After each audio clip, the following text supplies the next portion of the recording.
Good morning, fellow gardeners. Well, we're back with another video of our devotion that we're going to have before we go out to mow the lawn.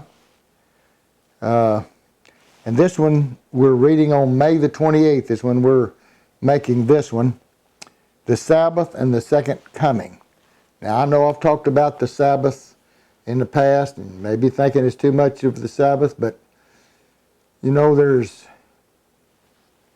two things in this life, the main two things that are false messages is the Sabbath and the state of the dead. We need to study those two out.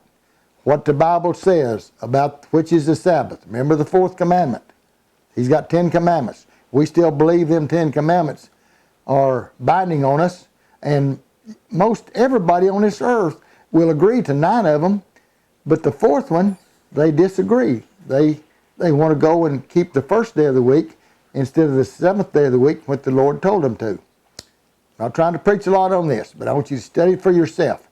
Make sure what you're doing is what God wants you to do. And also about the state of the dead. You know, so many preachers, when a person dies, they preach them right on into heaven and said they just left this earth and went on up there, and now then they're up there trying to tell God what to do in heaven. Well, that's not what the Bible says. The Bible says when you die, you're dead, and the dead know not anything. So if we went to heaven right straight from when we died, what's the need of Jesus coming back a second time to get us? Brothers and sisters, we're still here. Those that died are in their graves waiting for Jesus to return. And we alive are looking forward to Jesus coming in the clouds. And it says he will raise those out of the graves first, and then we which are alive will be raised up into the air to meet him, to ever be with the Lord forever and ever. Jesus is taking us home with him. I hope you're planning on going with him. You need to be preparing now and not wait until you see him in the clouds. It's too late. We must be preparing our lives now to meet the Lord. Because when Jesus stands up in heaven and says it's finished, he's saying there's no more can be saved or lost. He's coming to this earth to get those that have been following him. Anyway, the Sabbath and the second coming. We're going to be keeping this Sabbath in heaven. And that's what we're going to study about this morning. So, for just as the new heavens and the new earth, which I will make endure before me, declared the Lord, so your offsprings and your name will endure. And it shall be from one new moon to the next new moon, and from Sabbath to Sabbath, all mankind will come to bow down before me, says the Lord. Before we read this, let me pray. Father in heaven, we come to you at this time, and Lord, I pray that you will impress upon each and one of our minds the way we should live for you and to be ready when you come back. Lord, we want to go home with you and live in that earth made new, where there'll be no more sin and sorrow and suffering. It says that when we get into earth made new, that we will build houses and inhabit them. We will plant vineyards and eat the fruit of them.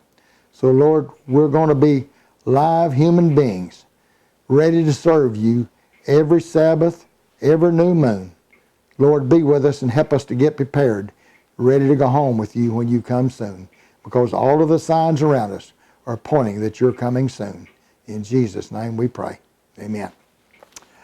So that was reading out of Isaiah 66, verse 22 and 23.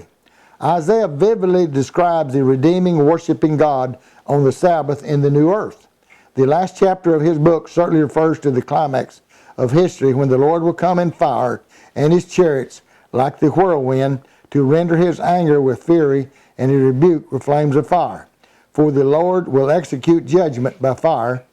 Our Lord's return is not a quiet secret, but a cataclysmic of unprecedented proportions. It says that every eye shall see him when he returns. When God created our world, he intended to personally fellowship with us, but sin interrupted that. But it will resume when we see Jesus face to face. God planned the seventh-day Sabbath rest as a special time when He Himself would have intimate communion with His created beings. When we honor Him by becoming before Him each Sabbath to worship, we anticipate by faith the time when the one we worship will be visibly present with us. Thus, each Sabbath day shall be a weekly reminder of our rest in Him when He returns again. Can you imagine going to church with Jesus every Sabbath? The Sabbath also memorializes His creative power. The seventh-day Sabbath, a 24-hour segment of time, comes to the end of 6 24-hour units of time, and together constitute a literal week. For in 6 days the Lord made the heavens and the earth, and rested on the seventh day. Exodus 20, verse 11. It indicates an abrupt beginning of our earth and everything, including ourselves on it. So with the end, when Jesus returns, it will happen abruptly when the heavens will split wide open and the Lord will appear. In other words, creation was a speedy event, and so will be our world's destruction.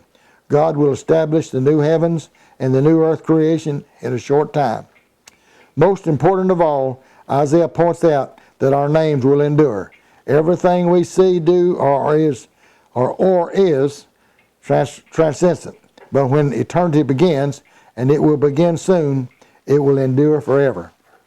So we thank the Lord for His Sabbath that points both to a creation in the past and the seeds of eternity planted in it for the future when Jesus returns. I look forward to each Sabbath worshiping again with Jesus every Sabbath and every new moon.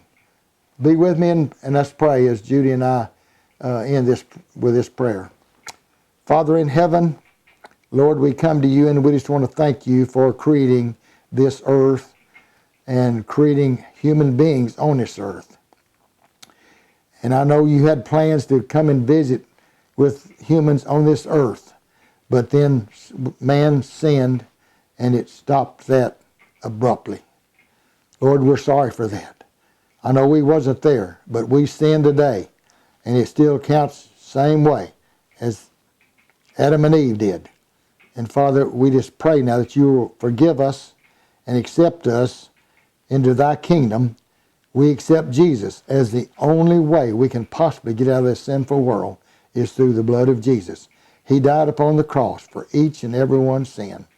Lord, accept that for us, and we want to live for you throughout the ceases of eternity, where there be no sin and sickness, when sorrow. We look for that day soon. In Jesus' name we pray. Thank you, friends. Amen. We will be back with you in another video. Look forward to it. Punch a button, ring the bell, subscribe, and we will make you another video.